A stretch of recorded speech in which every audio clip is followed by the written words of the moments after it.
chicas y chicos, espero se encuentren súper bien. El día de hoy les traigo un pequeño cuento. Bueno, ese es un libro que encontré por ahí en la biblioteca. Me acuerdo que esto nos lo regalaron por ahí.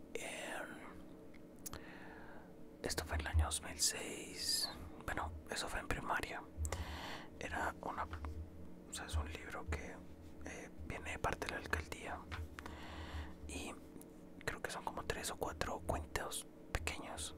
El día de hoy les voy a leer Los hijos del sol. Es bastante cortico, pues como para relajarse y dormir a gusto. O normalmente yo escucho este tipo de ASMR y me gusta bastante, donde hay historias, cuentos, literatura, entre otras cosas. Y nada, esto sobre todo es, si no estoy mal, son un compendio de cuentos precolombinos, si no estoy mal. Ya luego les traeré los demás cuentos, obviamente acompañado de un buen café, un buen tinto para acompañar una lectura. Siempre es lo mejor. Bueno, sin más preámbulo, comencemos con este cuento. Los hijos del sol. Hace mucho, más de 5 siglos, vivía en una isla del lago Titicaca una familia de indios aymaras dedicada a la caza y a la pesca de patos, caicas y otras aves acuáticas que anidan en los juncales de las orillas. El padre había muerto en la guerra que los incas del Cusco libraron tiempo atrás contra las tribus feroces de los araucanos que habitan al otro lado de la Puna, en el sur, más allá de los desiertos de Atacama. El abuelo y el jefe de la familia se llamaba Tupac y era hechicero y curandero notable.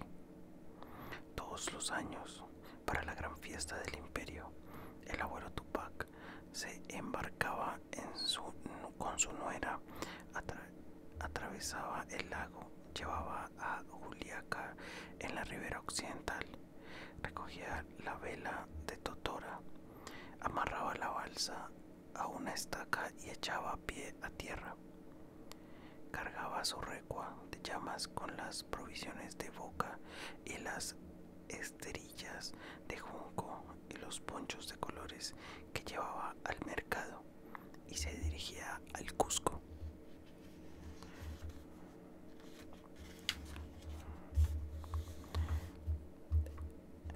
Es una de las cosas que más me gustaban de estos cuenticos, las ilustraciones, sobre todo cuando uno es bastante pequeño. Entiende mejor las historias con un par de dibujitos. Esta vez la nuera, bella y silenciosa como las llamas, llevaba de la mano a su hijo, el pequeño Tupac, que acababa de cumplir 7 veranos sobre la tierra. ¿Por qué esta urgencia de venir al Cusco, abuelo Tupac?, preguntó la nuera. Las mazorcas no han granado todavía en la caña y la quinoa está en la flor y el sol está muy bajo en el horizonte. Tengo algo que pedir a nuestro emperador. Huayna Capac, dijo el abuelo. Se trata del nieto que acaba de cumplir 7 veranos sobre la tierra y pronto será un hombre.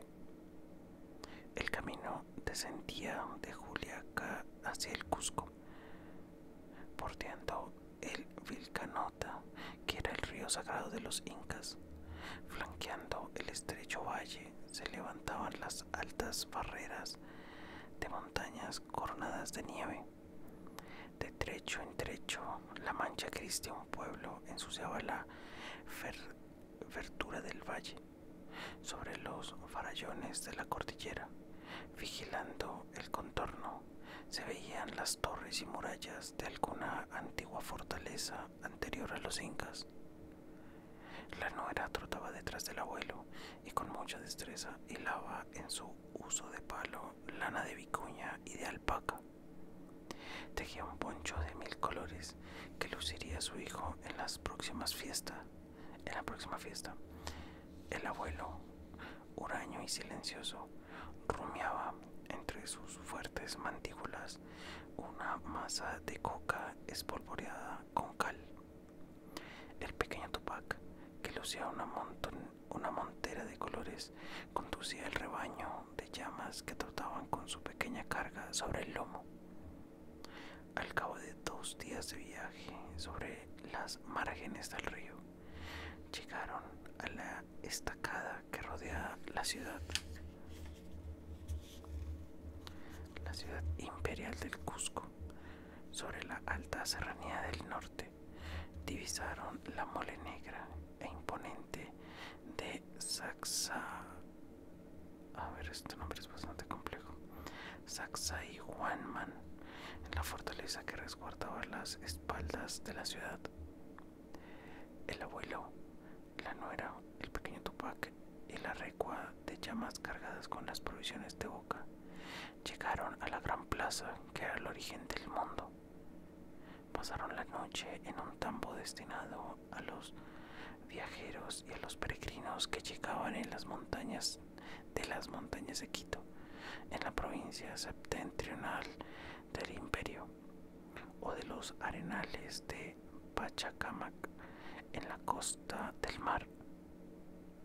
Aparte de los palacios de los emperadores difuntos, cuyas momias permanecían vestidas lujosamente en medio de una corte de criados y parientes que las servían, había en los 4 costados de la plaza sendados tambos destinados a albergar a los funcionarios de las 4 regiones del imperio. A la mano derecha de la plaza, al final del callejón de las ñustas o vírgenes destinadas al culto del sol, se levantaba el templo y un gran disco de oro batido reflejaba el sol y cegaba los ojos de los caminantes. Grande es el imperio de los hijos del sol, pero días terribles vendrán para los emperadores del Cusco. Esto dijo el abuelo en medio de la plaza, entre un corro de indios que descargaban sus recuas de llamas. Luego comenzó a llorar y a dar grandes voces invocando al sol. A la segunda noche, el abuelo compareció ante el emperador Huayna Capac, quien apreciaba mucho sus artes mágicas y lo conocía de tiempo atrás, pues utilizaba su ciencia cada vez que planeaba un viaje o emprendía una conquista. Ya dentro del palacio del Inca, pidió el abuelo que lo dejaran solo con el emperador. Con un gesto, sin desplegar los labios, el hijo del sol despejó el aposento. El viejo formó una pequeña hoguera en el centro del recinto. Después hizo grandes libaciones con llague, el cocimiento de un bejuco sagrado cuyo zumo produce sueños, y comenzó a danzar.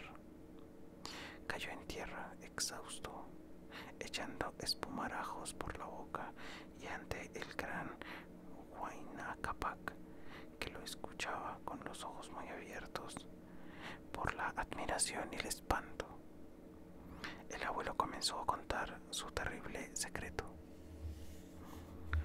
Salió del palacio del emperador, amarillo y debilitado, como si hubiera pasado por una prueba tremenda. Fue a la plaza en busca de la nuera y del pequeño Tupac.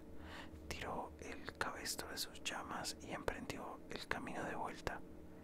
Al llegar al pueblo de Juliaca, donde debían embarcarse para su isla de Totora en la mitad del lago, fue derecho al mercado y trocó su balsa por un saco de maíz, un poncho de lana de vicuña y un bulto de hojas de coca.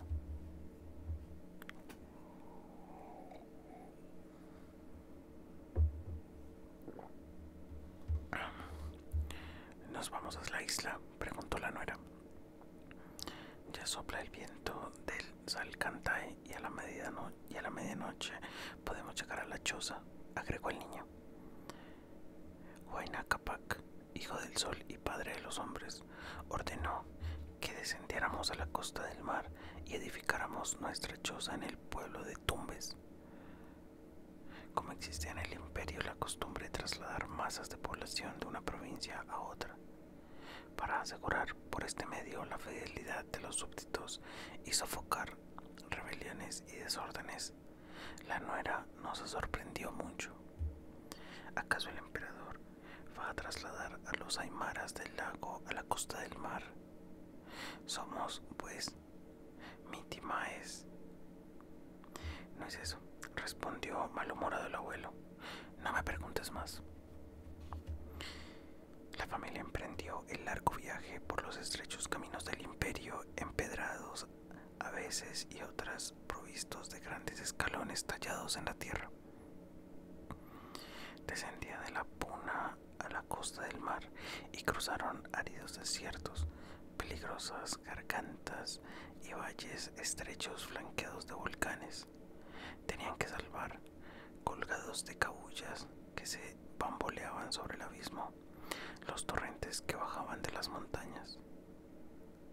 En los valles costeros se veían grandes terrazas artificiales que trepaban por las laderas y los flancos de las montañas y estaban cubiertas de verdura.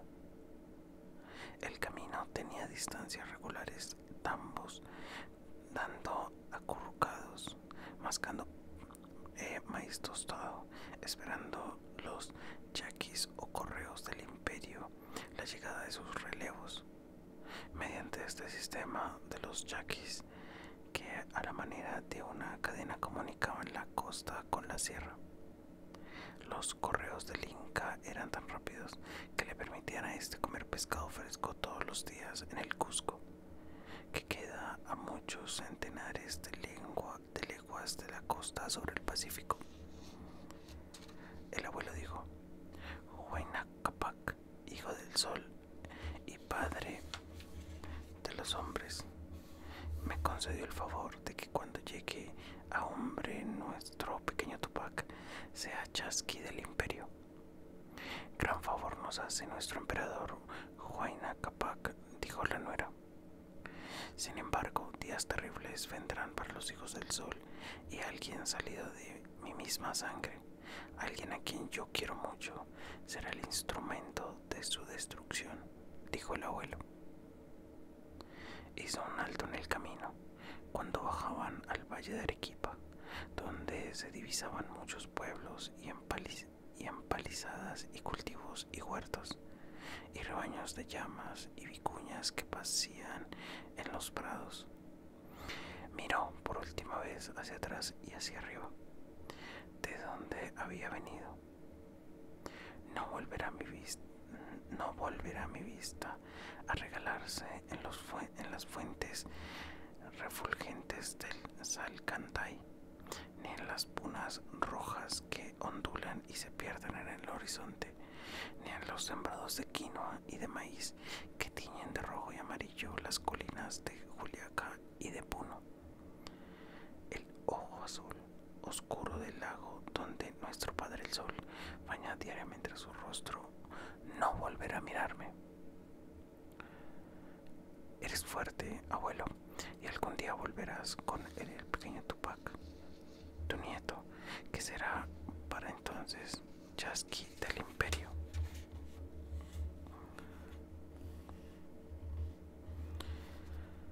Lloro por otra cosa, respondió el abuelo, y miró al pequeño Tupac con una terrible fijeza, con una expresión de angustia y dolor en los ojos. Es tan tierno todavía, y lo amo de tal manera que no sería capaz de matarlo. La nuera, al escuchar esas palabras, tembló de los pies a la cabeza. ¿Por qué habrías de matar a mi hijo, que es tu nieto? ¿Qué mal te hemos hecho, abuelo? Soñé que Tupac sería el instrumento de quienes destruirán al imperio. No se lo digas jamás, para evitar esa desgracia que caería sobre nosotros. Para no tener que matar a Tupac, le pedí al emperador Huayna Capac costa de Tumbes y vivir a la orilla del mar. Y comenzó otra vez el viejo a trotar cuesta abajo, masticando sus hojas de coca y rumiando sus tristes pensamientos. En Tumbes, a la orilla del mar, el abuelo instruía al nieto en las sagradas tradiciones del Imperio del Sol. Tanto el viejo como la madre procuraban que el hado que pesaba sobre la cabeza del niño no llegara a cumplirse, y el viejo decía, acurrucado en su choza a la orilla del mar: hace muchísimas lunas la tierra estaba poblada de tribus belicosas. Eran los hombres fieros como el puma, rapaces como el cóndor, traicioneros y fieles como la serpiente. El Padre Sol, rey del firmamento y señor de todo lo creado, comenzó a mirar con tristeza la miseria en que habían caído los hombres. Vacilaban entre la cólera y el llanto. Durante largas épocas venía entonces el terrible flujo y reflujo de los veranos asoladores y los inviernos que convierten en un pantano toda la extensión de la tierra. Pero pasados estos castigos y estas calamidades, los hombres volvían a su vida de siempre. Lo que estos desgraciados padecen, dijo el sol a la luna, es un mal gobierno. Están desgobernados, no tienen quien los mande ni quien los enseñe. No hilan la lana, aunque pobre de rebaños y llamas y vicuñas, alpacas y guanacos, las laderas de las montañas y las sabanas de la puna. No trabajan la tierra, aunque sembré de islotes abonados por el guano de los patos, las gaviotas y los alcatraces, toda la costa. Hice brotar papa en los páramos, yuca en las vegas de los ríos y colgué frutas de las ramas de los árboles. Y, sin embargo, solo comen carne de animales inmundos, ni baten ni trabajan los metales, aunque llene de oro y plata los cerros de Potosí y de Pasco. No edifican palacios ni tallan piedras, aunque salpique el suelo de rocas y peñas de labor. Hablan lenguas distintas y sus costumbres son bárbaras, aunque di luz a sus inteligencias y anchas tierras le di para sustentar sus rebaños. ¿Y qué hizo el Padre Sol, abuelo?, dijo el niño. Los hombres habían olvidado el culto al Padre Sol, fuente de luz y energía, espejo de belleza de donde la luna y las estrellas toman la suya. Se habían entregado los hombres, partidos y repartidos en feroces tribus enemigas, a los cultos más repugnantes. Adoraban la viscosa serpiente que sobre agua en los pantanos y bebía sangre en el cráneo de sus enemigos. Y la tierra temblaba y se sacudía harta de padecerlos. ¿Qué hizo el sol, pues, para llevarlos por el buen camino?, preguntó el niño. Durante muchos meses se olvidó de iluminar la tierra y se envolvió en espesas nubes, y aquí una mañana amaneció más hermoso y refulgente que nunca. Se levantó en toda su gloria sobre el cielo de la Puna y bañó su rostro en las aguas del lago Titicaca. Ni los lagos de Chiloé, rodeados de pinos y araucarias en el sur, ni en el norte las lagunas de Fuqueme, Tota y Guatavita tienen la majestad de nuestro lago. ¿Y qué hizo el sol, abuelo?, preguntó el niño, por tercera vez, ¿no? Traspasó con el rayo de fuego las aguas frías y temblorosas del lago. Los volcanes de las orillas se coronaron de llamas, la tierra se agrietó, sacudía por una manera que destruyó los vuelos de los hombres. Los pájaros que volaban sobre el lago cayeron fulminados. Las aguas se abrieron y se levantaron con pavoroso estruendo, formando un surtidor de espumas en medio de ellas. Sobre la flotante isla de Totora aparecieron los tres hijos del sol en compañía de sus reales mujeres. Eran fuertes, amarillos y bellos.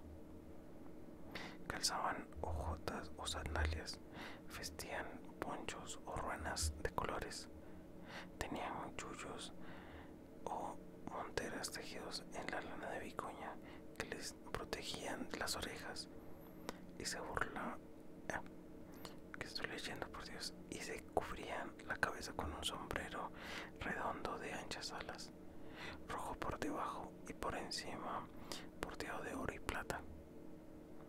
En el pecho de cada uno refulgía un pectoral de oro batido, y entre sus cejas se bamboleaba una borla de lana roja, insignias estas que indicaban su divino origen y su innata realeza. ¿Y cómo eran las princesas, abuelo?, preguntó el niño. Tenían los ojos negros, encapotados y tirados hacia atrás de la frente, como los tienen las llamas de la puna. Sus pómulos eran altos como el Illimani y el Misti. Sus labios eran finos como el Vilcanota cuando nace, y sus dientes blancos como el Salcantay en la mañana. Su cabello, anudado en muchas y delgadas trenzas, les caía por la espalda, indicando su condición de vírgenes. ¿Y qué les dijo el Padre Sol, abuelo?, preguntó el niño. Quiero, les dijo, que de estas tribus dispersas que andan como manadas de venados por montes y valles, forméis un gran imperio que se llamará Tahuantinsuyo, que comprenderá las 4 partes del mundo. Antisuyo, la que abraza los Andes de sur a norte; Colasuyo, la que abarca la región de las Punas hacia el mar de Levante; Chichansuyo, la costa del mar poniente; y Cuantisuyo, la tierra umbrosa bañada por ríos gruesos como venas del mar.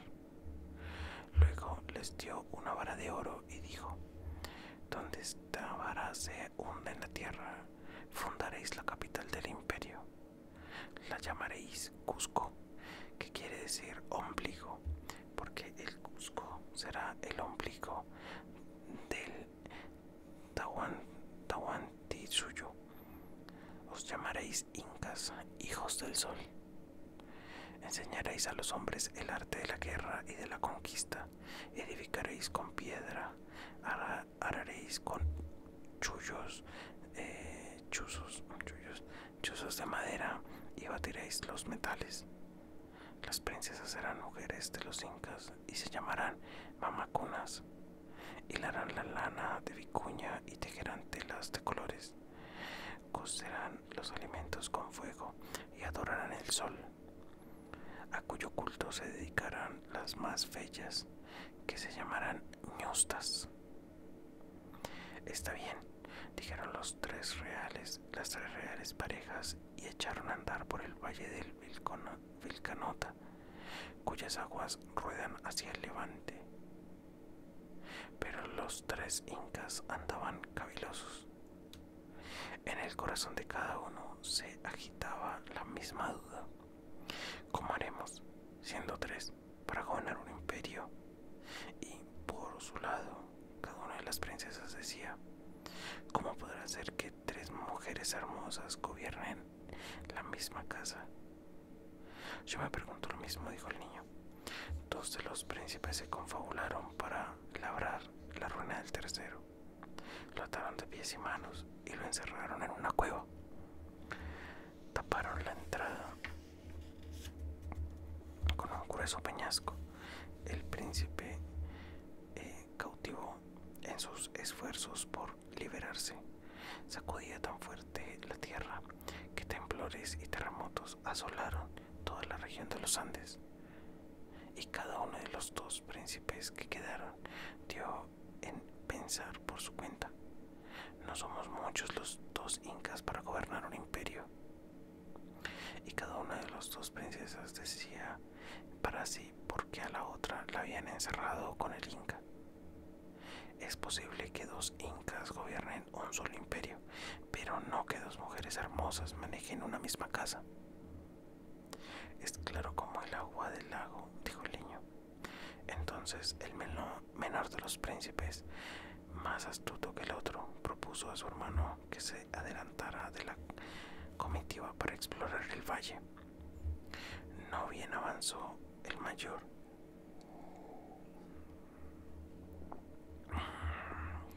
Bueno, íbamos aquí unos cuantos pasos cuando el menor, que había quedado atrás, lo golpeó con una vara que llevaba en la mano y lo convirtió en cóndor.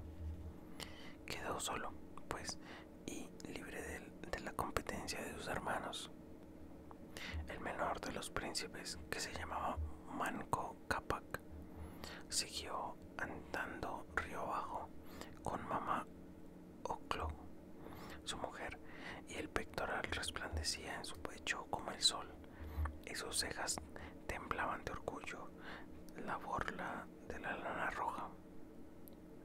No tuvo mucho que andar, pues, a 4 jornadas del lago Titicaca, en un valle profundo rodeado de ásperas montañas y feraces laderas, se hundió la vara de oro que había dado los 3 hermanos su padre el sol. Y en ese lugar el inca Manco levantó un templo de piedras en honor de su padre y batió un disco de oro de 10 brazas que reflejaba su rostro en la aurora y en el poniente. Edificó su palacio y trazó la ciudad, que dividió en 4 partes.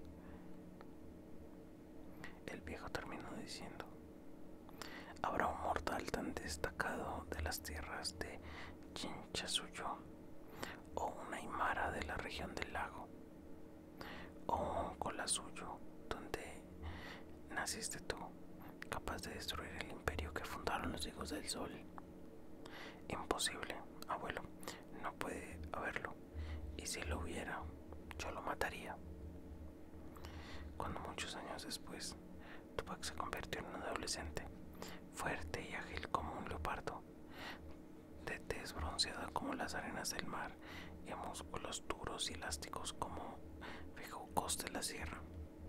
El abuelo lo llamó una noche y le dijo: quiero que vayas a Quito, las montañas del Antisuyo, más allá del río Guayas, para que yo pueda morir tranquilo.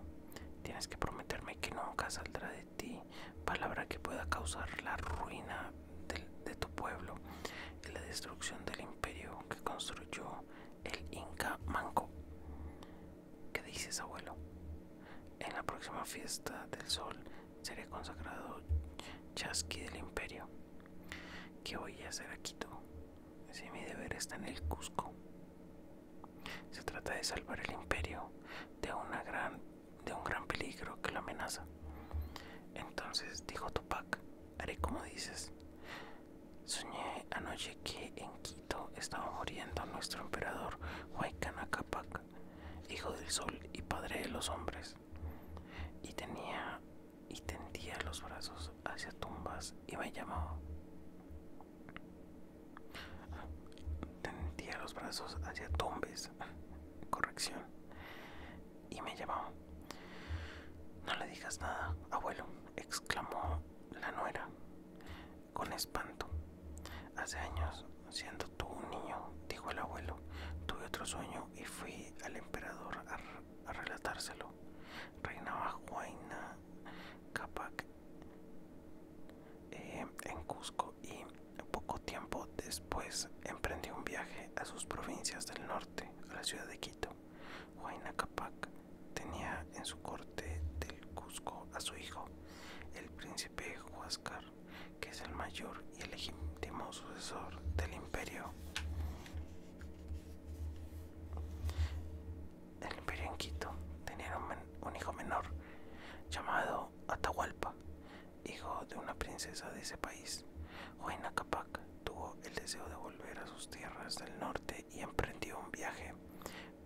después de aquel día en que yo me presenté al Cusco para darle parte de mi sueño.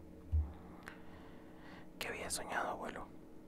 Que un pez fabuloso vendría del mar y devoraría el imperio.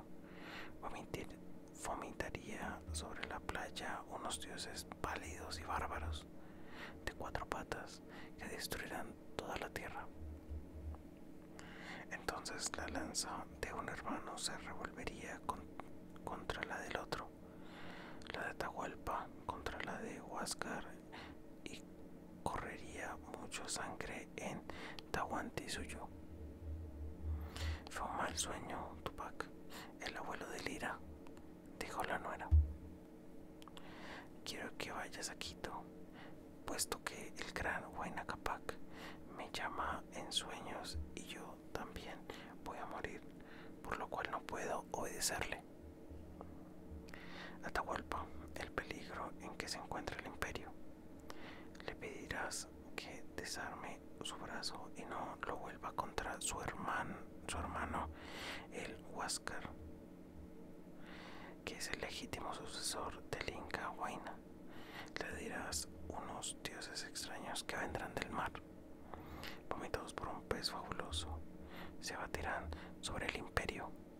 Los hijos del sol tienen la obligación de unirse y de confundirse para protegerlo, pues dividirse y combatirse entre sí será la ruina de todos. Dicho esto, el viejo hechicero cerró los ojos y no los volvió a abrir más en este mundo.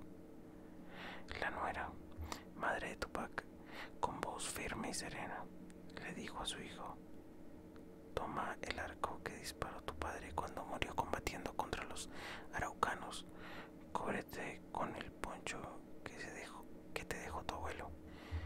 Carga esta mochila de maíz que se ha preparado para ti y vete hacia el norte, hacia el Antisuyo. Se busca el príncipe Atahualpa. Mas he aquí que, acabada la ceremonia del entierro, agotado el licor de maíz que fermentaba en ollas de barro, devora la carne de tortuga por los asistentes de la ceremonia. Tupac emprendió viaje hacia el norte en dirección a Quito. No había andado mucho trecho por el camino que bordea la costa y se hallaba a pocos pasos de la playa de Tumbes, cuando sopló un gran viento y vio de pronto contra el poniente que un gran pez se bamboleaba sobre el agua y se dirige lentamente hacia la playa. Pues bueno, hasta aquí llegó este cuento. No sé si, yo creo que sí estuvo algo largo, o sea, más de 30 minutos, pues sí está como largo el cuento, pero si se fijan son pocas hojas, tiene bonitas ilustraciones y bueno, no siendo más, espero les haya gustado, que se hayan relajado o que se hayan entretenido, ¿por qué no? Y si es así, ¿por qué no? Le pueden dar un me gusta o incluso suscribirse al canal. Y bueno, no siendo más, espero les haya gustado. Luego les traeré el resto de cuenticos. La verdad son bastante entretenidos y, como les dije, pertenecen a la época precolombina de Sudamérica. Último sorbo de café ya para irme. Ahora sí, me despido. Un abrazo, pásenla muy bien y nada, bye bye.